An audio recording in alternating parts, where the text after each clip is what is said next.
Grabe ang kawalang respeto ni Mayor Baste Duterte ng Davao City kay General Nicolas Torre III, Regional Director ng Region 11. Grabe. Kung bakit at iba pang paliwanag mamaya. Pero pakinggan muna natin itong report na ito ng GMA News sa Davao.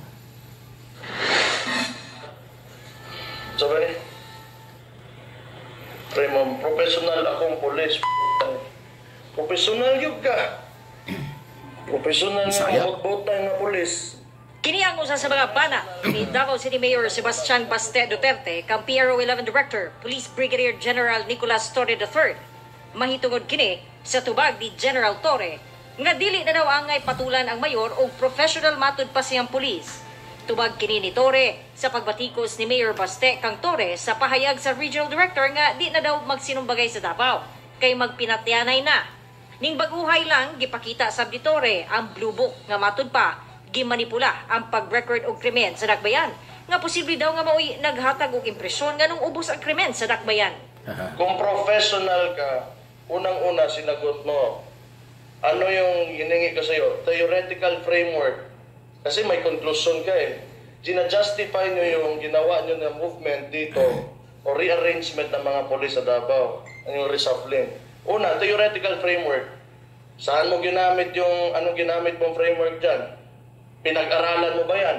Saan mo napulot yung mga conclusion mo? Pangalawa, comparative analysis. Kung professional ka, sagutin mo yan. Pag-aralan mo yung trend na nangyayari sa buong bansa, to sabihin mo sa akin. Case study, meron na ba nangyaring ganito? Mi komento sab si Mayor Baste sa tubag ni Torre kalabot sa bahad sa mayor nga sagpaon niya ang general. Sampaling daw. Pang Miss Universe may tinubagan ani. To threaten is one thing, but to actually do it is an entirely different thing. Lamian yata. Sagpa na tirada yan eh. Grabe ano? Ano to? Ibaw me, nga sa Calbayog City kanian to, persona non grata na ka for allegedly participating in partisan political activities. So, what the pinagmumuraw.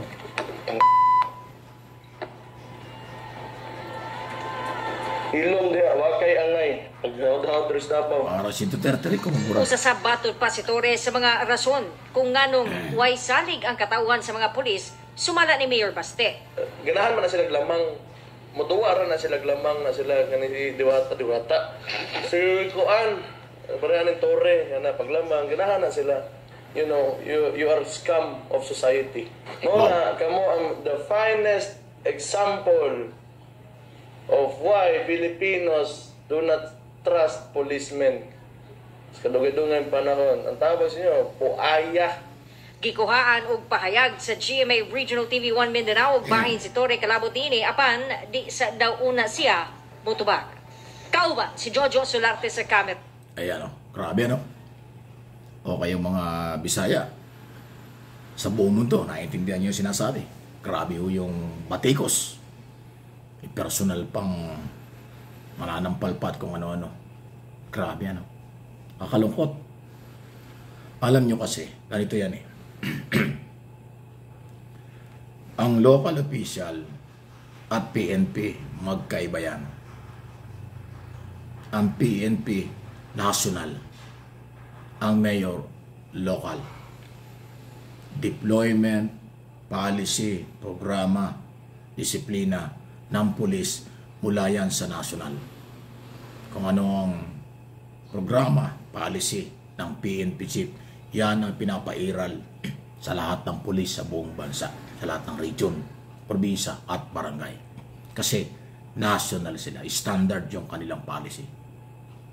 Ang mayor, may kanya-kanyang programa, bawat bayan, city, o kung saan man kayong local executive. Under PNP law, ang magtatalaga ng mga chief of police sa bawat city at munisipyo ay PNP. Magre-rekomenda ang PNP sa mayor, then magpipili siya kung sino ang bawa 5 yung pagpipilian. Pero kung nagdududa, kaduda-duda ang galaw ng PNP station commander or chief sa isang bayan at city, mayroong authority, ang higher authority ng PNP. Director General, Regional Director o Provincial Director na i-recall, palitan anytime.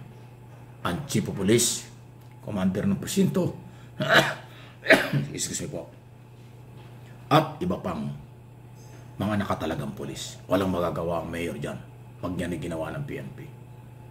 So in other words, dapat ang mayor makipag-coordinate sa PNP o dapat magandang relasyon. Pero itong naririnig mo, anong klase? Alam niyo kung bakit. Ganito yan eh. Isa pa. Ang mayor ng bayan at siyudad, siya yung chairman ng Peace and Order Council. In other words, ikaw ang chairman ng iyong lugar para sa kapayapaan, katahimikan ng iyong city or munisipyo.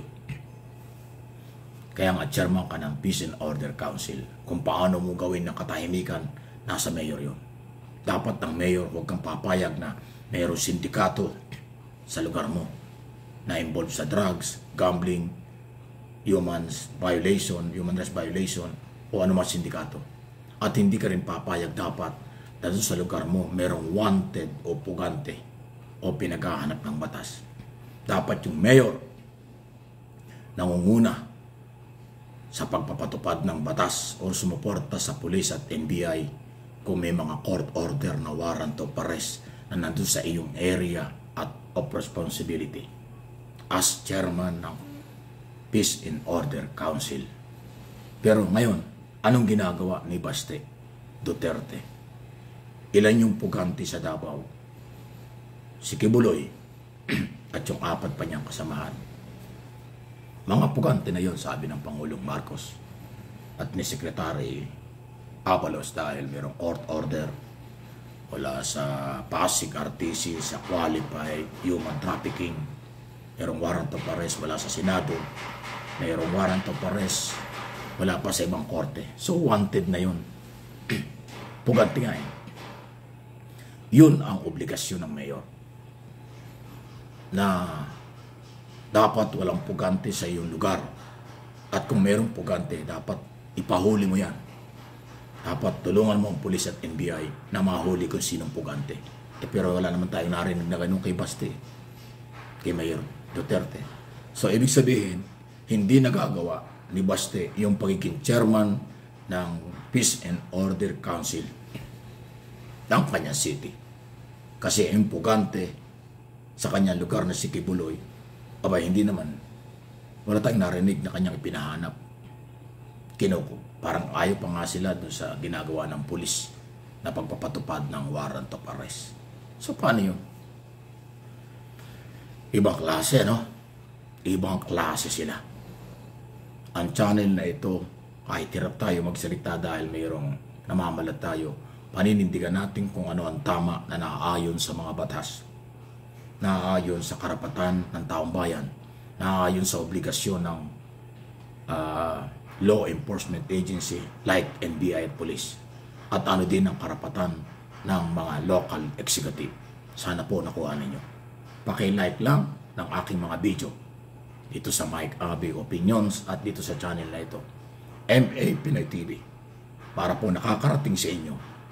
Sana po malinaw ang mga detalye ng aking pinapaliwanag. Kayo po mas matalino kaysa akin.